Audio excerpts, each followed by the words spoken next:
Hello. Hi, so what's going on? He's dead. He's in his bedroom. Okay. In the shower.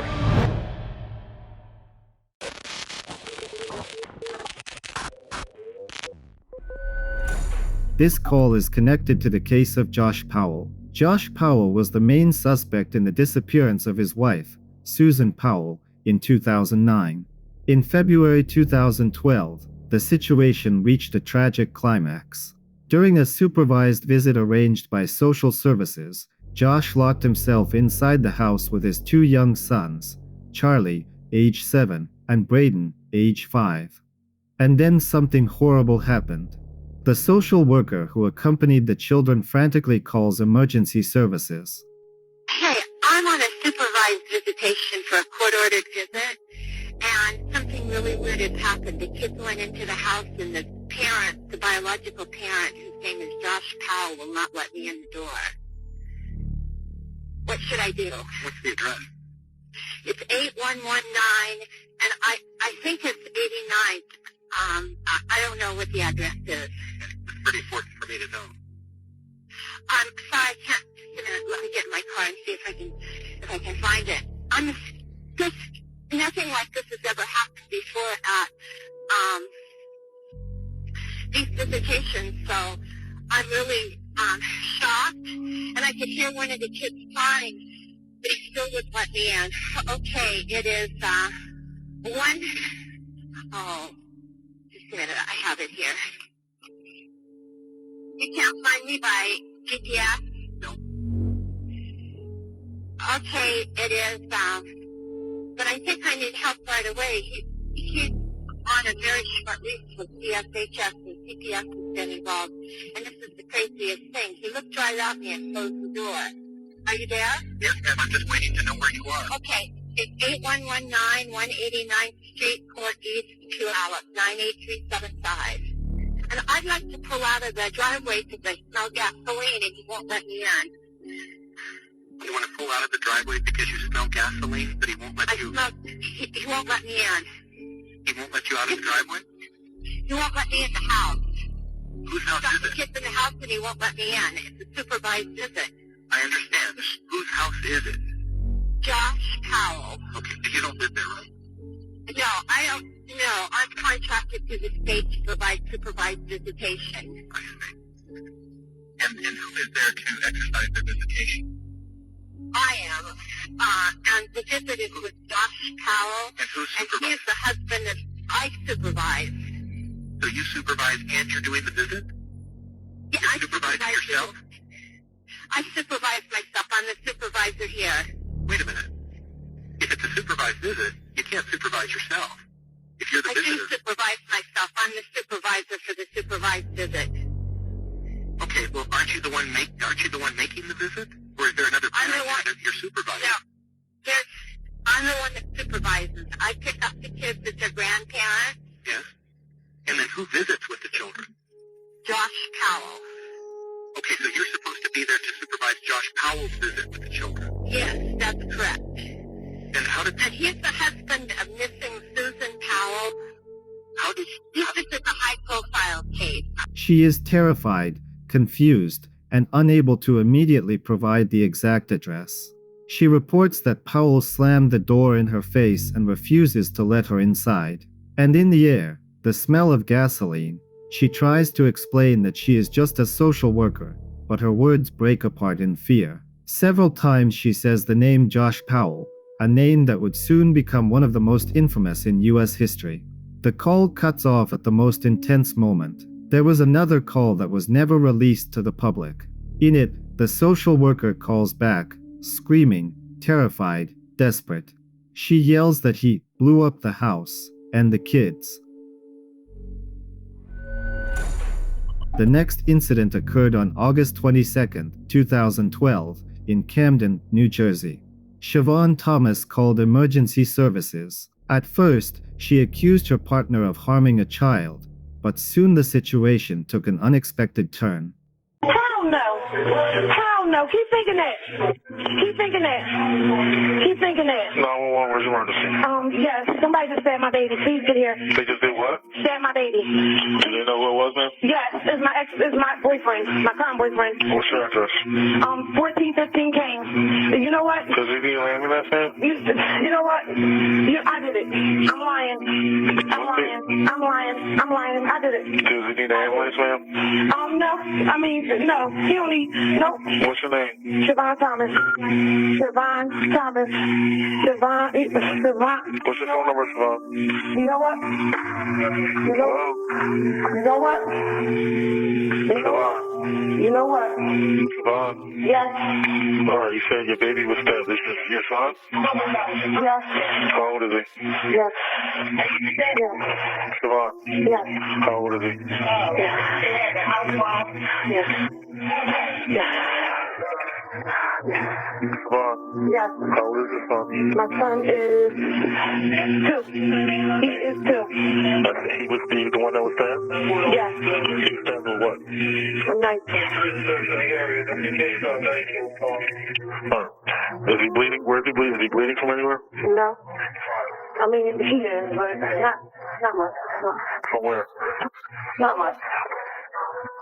Where is he bleeding from? Not much. Not bleeding much. Not bleeding much. Where's your boyfriend at? I think. I knew it. Where's he at? My boyfriend is going to come in the back door. He's going to come in the back door. Who did it? Your boyfriend stabbed him? Yep. I knew it. Who else was in the house? No. Nope. Who else was in the house? Nobody. Nobody at all. Nobody. Nobody at And the all. boyfriend is outside? Yep. Yep. You guys were fighting? Yep. Yep. We're going to send officers out there, okay? Yep. You're at 1415 Kane Avenue, right? Yep. Yep. All right, we'll send somebody out there. You better wait. You know what? I don't even want to play this. I did it. Okay. I did it. Stay on the phone, okay? I keep trying to make it. I'm about to. I got to find some money. I got to. I got to try to find some money. I got to. I don't care. I have to try to find it. You can hear her claiming that her partner stabbed the child. But then something no one expected happens. She admits that she lied. During the call, Siobhan confirms it is her son and he is dead. According to her, only she, her partner, and the child were in the house. At the end of the call, Siobhan makes a shocking and horrifying confession. When police arrived at the scene, the child could not be saved. The woman also died before law enforcement could intervene. Toxicology reports showed that at the time of the tragedy, she was under the influence of psychoactive substances. Siobhan also had previously diagnosed mental health issues and substance abuse problems. This is a call that begins with the sobs of a grown man. In 2015, Randy and Sharon Budd were driving on an interstate highway when a rock fell from an overpass. It smashed through the windshield and severely injured Sharon. Her husband, overwhelmed with panic, dials 911. Oh my God, something came right through the windshield. Hi, I'm on the highway, Route 80. Something just came through my windshield and it hit my wife and I think it went right through her head. Oh my God. Can you please get an ambulance somewhere? Can you track this phone? Where on Interstate 80 are you? Oh my God. What? Are you going east or westbound? We're going west. You're going westbound? I'm sorry, what are you driving, sir? Pardon? What are you driving? What'd you say, sir? What kind of vehicle are you driving? Oh, we are in we're in a Rogue, a Nissan Rogue. Pulled off on the left-hand side. This is bad. Okay, what color is your vehicle? Something came right through the windshield, sir. I understand. What color is your vehicle? You know what, sir? I cannot hear you. What color is your vehicle? It's black. Okay, do you have the four ways on? Hold on here. Hold on. Hold on. Hold on here. Yes, I do now. Okay. There's a big, there's a rock that came in. She is grasping for her life. Okay, what is your name, sir? My name's Randy Budd. The phone number you're... Oh my God. Half her brain's gone. Oh my God. Oh my God. Is there anybody else in the car with you? Yes, my daughter was driving. All of a sudden there's an explosion. A rock went right through the windshield and hit her right in the head. Okay, how old's your wife, sir? Pardon? My wife is 53. 53? Okay. All right, sir, we're going to send some help up there to you, okay? In the meantime, try not to move your wife. Don't touch anything, and we're going to get some help for you. Yeah, okay, we won't touch anything. Don't touch anything, Mom. So you have us located? Yeah, I know where you're at. Okay. Okay? Okay, thank you. You're welcome. He cannot properly answer the dispatcher's questions and at times even says he cannot hear them. His eyes never leave his wife. He is witnessing his worst nightmare in real time. He stumbles over his words and calls his wife, his daughter. It feels like the only thing on his mind is saving her, while every second feels endless. Sharon survived, but the tragedy continued. In August 2016, Randy Budd took his own life. He was broken by grief, fear, and the stress brought on by his wife's injury and the responsibility of caring for her. The next emergency call to 999 is one of the most intense and intelligent calls I have ever heard. On the line is a kidnapped woman named Abby Stewart. She fully understands that if her captor suspects she is speaking to the police, it could cost her her life. So Abby does the only thing she can. She pretends she is talking to her mother. This is 999. What is your emergency? Yeah, all good, thanks. Hello? No, I've just been out for a few drinks. Everything alright? You're currently calling 999. Hello? Are you in danger in any way? Yeah, that's right. Okay, I see. I understand. Are you able to speak freely? No, not right now. Sorry, Mum. Okay. Where are you right now? I'm not sure. I don't know. Can you see any street signs? Are you able to give me a location? I don't know. There was an IKEA around here. Okay. Sorry, Mum. What were you saying? That's a good landmark. Is there anything else that you can provide? I think you left that at the house. At the house? Yeah. Okay. Am I understanding it right that they're taking you to their house? Is that correct? Mm-hmm. Okay. All right, Mum. I'm gonna have to let you go now, I think. That's okay. Okay, we're still working on locating you, so don't worry, we'll be on our way. All right, I will. Love you. On the surface, it sounds like an ordinary, even strange family conversation. But in reality, it is a carefully constructed coded dialogue with the 999 dispatcher. Pay attention to the phrase, "I don't know, there was Nike around here." At first glance, it sounds meaningless. But through such random words, Abby tries to convey information about her location, surroundings, and what is happening, without raising suspicion from the kidnapper standing nearby. Every word is a risk. Every pause is a fight for time. Every sentence is an attempt to stay alive. And let's be honest, this woman fought so desperately for her life that she played her role without a single mistake. Sometimes, calm thinking and presence of mind in a critical moment decide everything.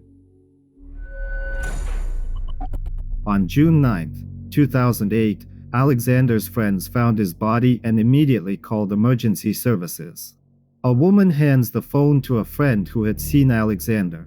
His words are short and terrifying. He confirms that Alexander is dead.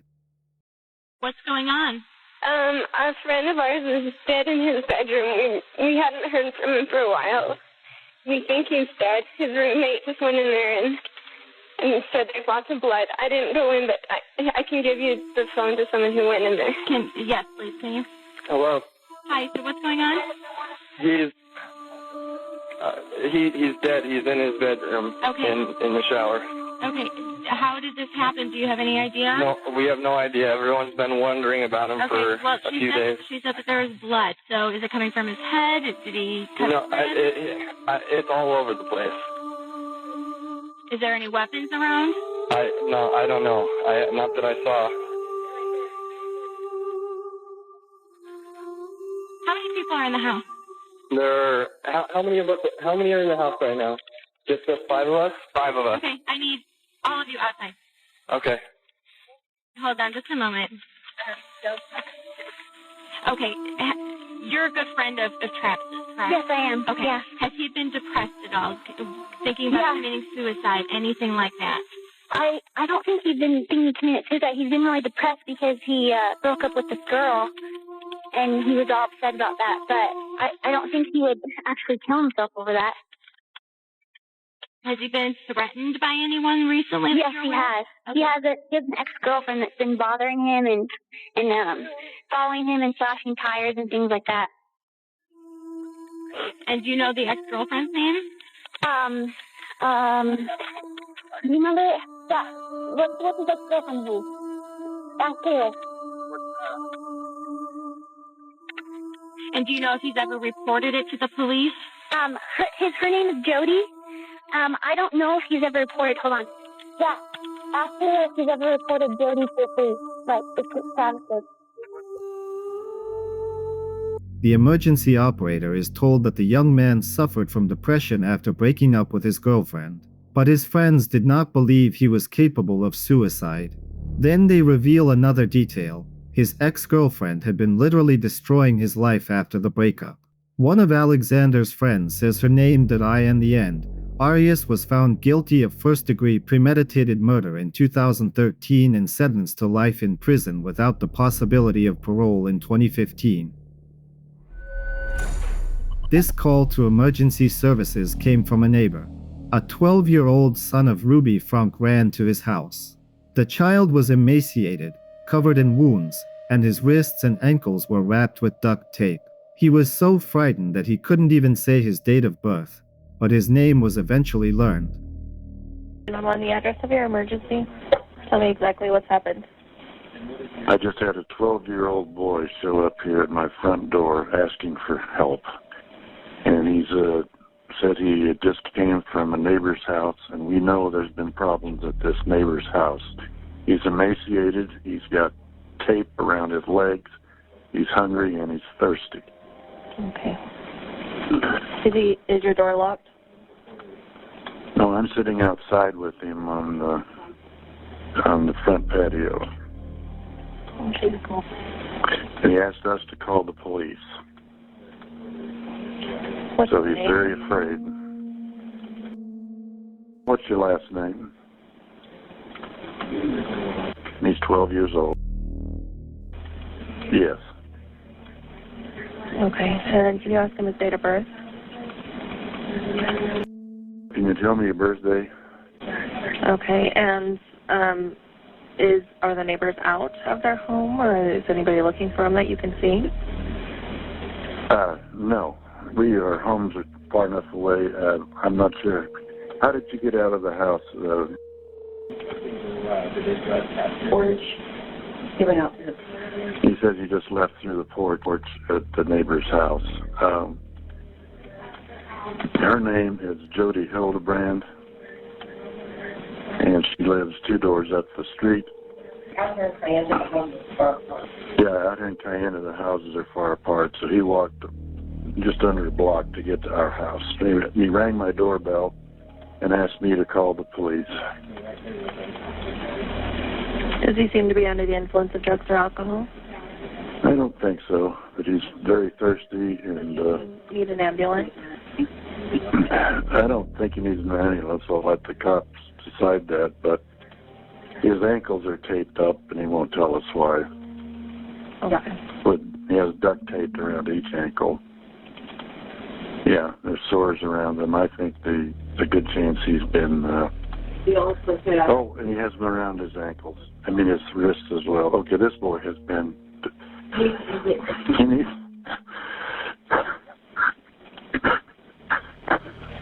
kid has obviously been, I think he's been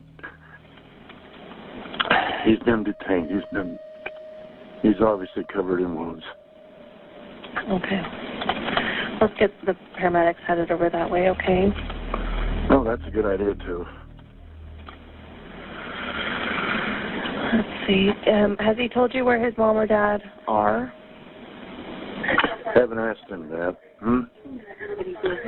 Yeah. You know where your mom is? I really got you. Yeah, I'm sure that doesn't matter, son. Do you know where your mom and dad are? Well, actually, I don't know where my mom is, but I do know where my dad is. He's not anywhere here. Nowhere here. Okay. No, he doesn't seem to. He says he knows where his mom is, but he doesn't know where his dad is. That's correct. I do know where my dad is. Is his mom home? He doesn't live. He just says he doesn't live around here. Okay.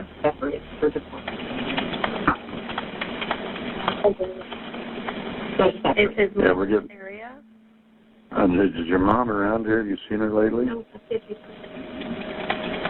He doesn't know where she is right now. Does he know his mom's name? What's your mom's name? Ruby Frankie?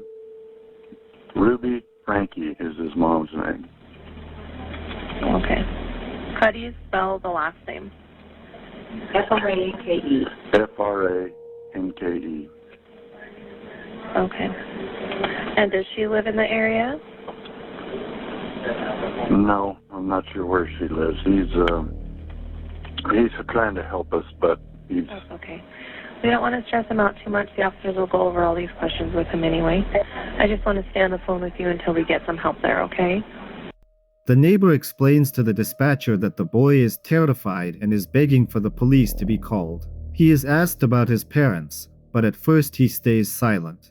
Only later, with a trembling voice, does he say his mother's name. The dispatcher asks him to stay on the line until help arrives. When officers arrived, they saw a horrific scene. The boy had deep open wounds and was severely malnourished. His 9-year-old sister was also found in the same terrible condition. The investigation revealed a shocking truth. The children were treated like inmates in a labor camp. They were deprived of food and water and forced to work in extreme heat without protection. Ruby Frunk believed the children were possessed by evil and that abuse was necessary to fix them. As a result, Frunk was arrested and charged with aggravated child abuse.